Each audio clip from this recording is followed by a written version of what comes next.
was late, past midnight. The highway stretched on like an endless black ribbon.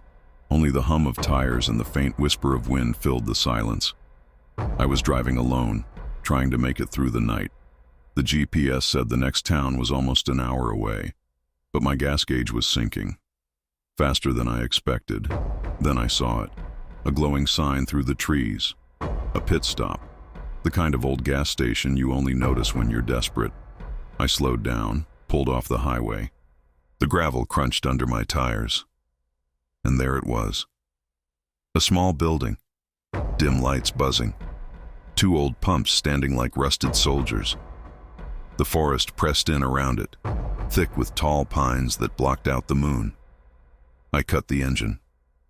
For a second, it felt too quiet, like the trees themselves were holding their breath. I stepped out.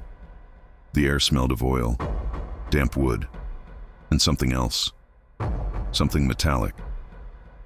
Inside the glass booth, I saw a man.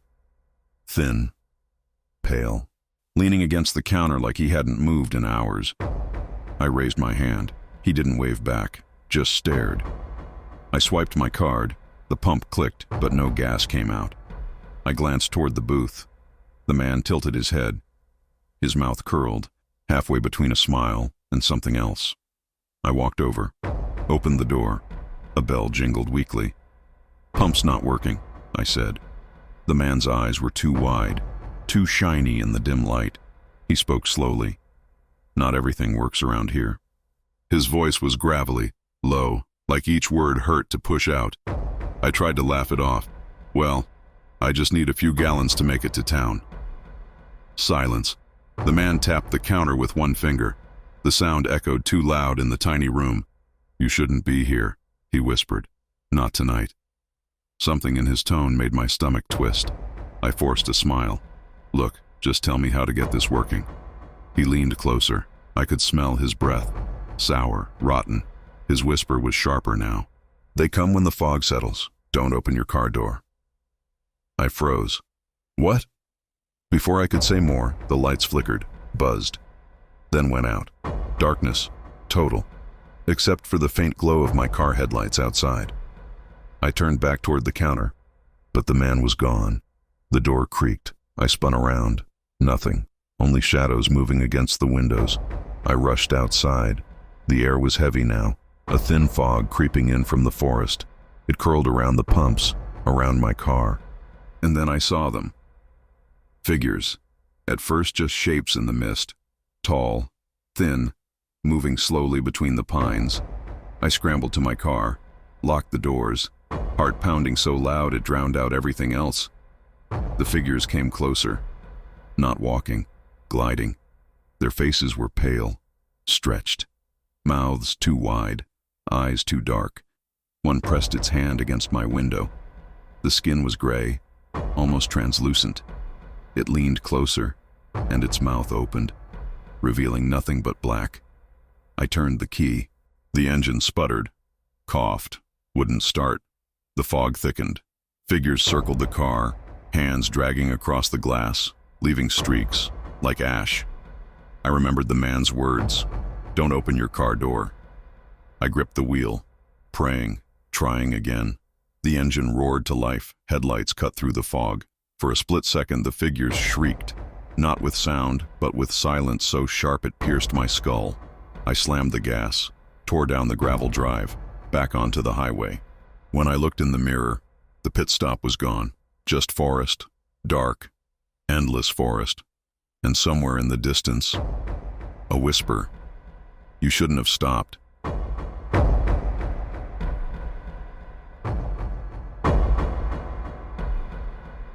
The road was empty, just me, alone. I'd been driving for hours, the kind of endless highway that feels like it never changes. Trees, asphalt, signs that all looked the same. My stomach twisted. Too much coffee. I needed a bathroom, desperately. Then, a sign. Rest area, 1 mile. Relief hit me. I pulled off the exit. The lot was nearly empty. Only 2 cars, both old, both covered in dust, like they'd been there for days. The building itself was squat and gray. Fluorescent lights buzzed overhead. The smell of damp concrete and stale air leaked from the doorway. I stepped inside. The echo of my footsteps filled the hall. The place felt abandoned. The bathroom door creaked when I pushed it. Inside, the hum of a flickering light bounced off the tiled walls. One sink dripped steadily. Drip, drip, drip. I checked the stalls. Empty. I hurried in. The air smelled wrong, like bleach, mixed with something coppery. I tried to ignore it, sat down, told myself to hurry. Then, a sound. Soft, like fabric dragging on the floor. I froze, listened. Nothing. I leaned forward, looked under the stall. At first, nothing. Just empty tiles. Then, a shadow, a pair of bare feet, pale, dirty, standing still. My throat tightened. I didn't move, didn't breathe. The feet turned slowly, facing my stall. Then, they bent, lower, until a face appeared in the gap, eyes wide, mouth stretched in a smile too big for its skin. I gasped. The face vanished. I scrambled, pulled my pants up, shoved the door open. The bathroom was empty, silent. I rushed to the sink. My reflection looked pale, shaking.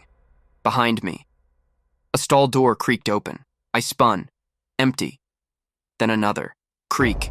One by one, the stall doors opened on their own, slowly, deliberately. I backed toward the exit, my hand on the handle. I pulled. It wouldn't budge, locked from the outside. Panic shot through me. I banged, kicked, nothing. Then, footsteps, slow, dragging. From the last stall. Something stepped out. Not a man. Not exactly. Its limbs were too long. Its skin sagged like wet cloth. The same stretched smile. The same wide, unblinking eyes. It walked toward me, each step echoing in the tiled room. I pounded the door, screamed. Tears filled my eyes. The creature reached the sink, its head tilted unnaturally far to one side, then the other, bones cracking with each movement. It leaned close to the mirror, and though its mouth never moved, I heard the words. "You shouldn't stop." The lights went out. Darkness.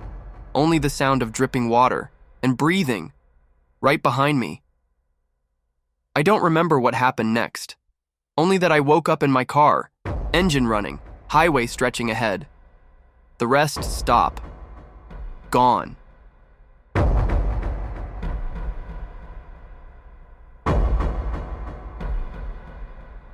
It was pouring rain, a downpour that hammered the windshield.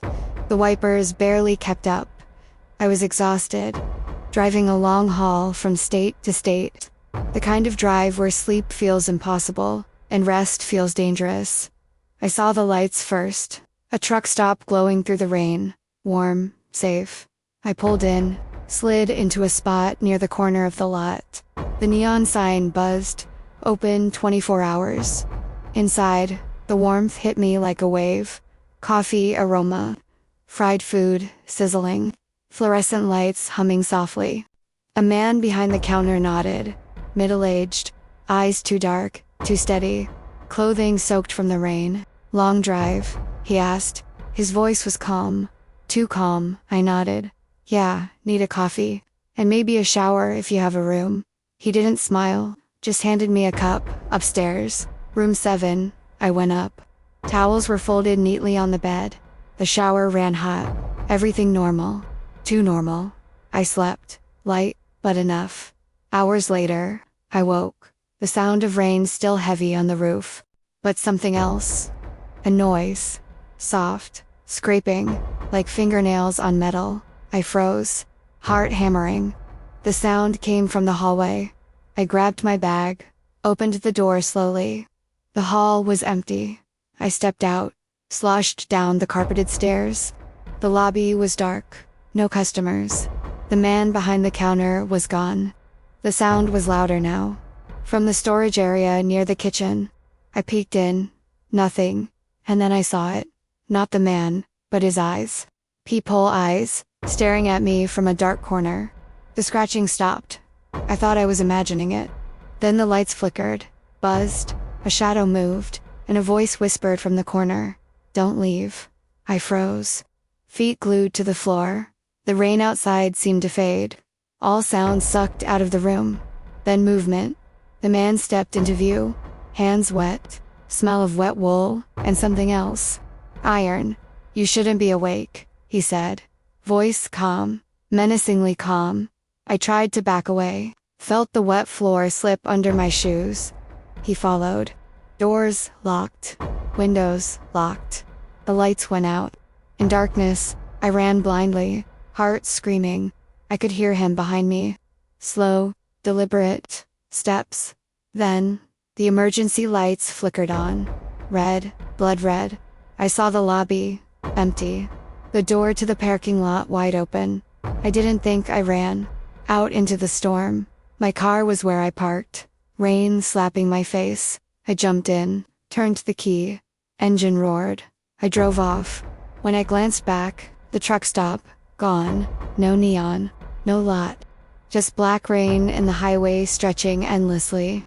And the whisper, almost in my ear, "You can't escape."